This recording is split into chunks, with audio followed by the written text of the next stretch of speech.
High. তো এবার কলকাতায় যে বইমেলা হয়েছিল সেখান থেকে আমি কিছু বই নিয়ে এসেছি, তো তোমাদের সাথে শেয়ার করি। সেটা হলো, একটা হলো এটা বুদ্ধদেব গুহর সাঁঝবেলাতে, একটা হচ্ছে এই বইটা চোখের বালি, রবীন্দ্রনাথ, আমার খুব প্রিয় একজন মানুষের লেখা। এটা হচ্ছে মেম সাহেব নিমাই ভট্টাচার্যর।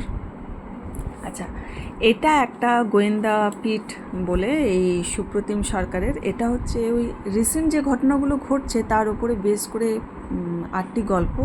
সত্যিই খুব ভালো। যারা গোয়েন্দা গল্প পছন্দ করো, যারা মনে করো যে ব্যোমকেশ বক্সী বা ওই ফেলুদা থেকে একটু বেরিয়ে অন্য কিছু পড়বে, তাহলে এটা পড়তে পারো।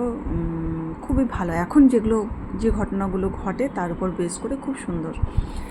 আচ্ছা, আরেকটা হচ্ছে, সেটা হচ্ছে সুবর্ণলতা, আশাপূর্ণা দেবীর, আমার অত্যন্ত প্রিয় একজন লেখিকা।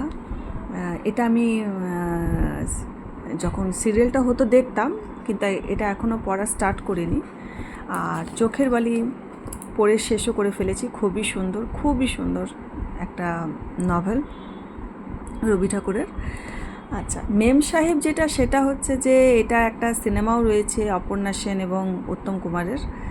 এটাও ভালো বই, পড়া যেতে পারে, খুব সুন্দর। সাঁঝবেলাতে আমি এখন স্টার্ট করেছি, এখন কীরকম সেটা লাগবে জানি না।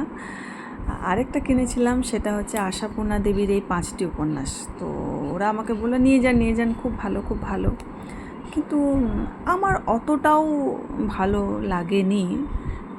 কয়েকটা পড়লাম, কিন্তু অতটা লাগেনি যেটা সুবর্ণলতা বা বকুল কথা, প্রথম প্রতিশ্রুতি, এগুলো একটু আশাপূর্ণা দেবীর বেশি ভালো লেগেছে আমার কাছে।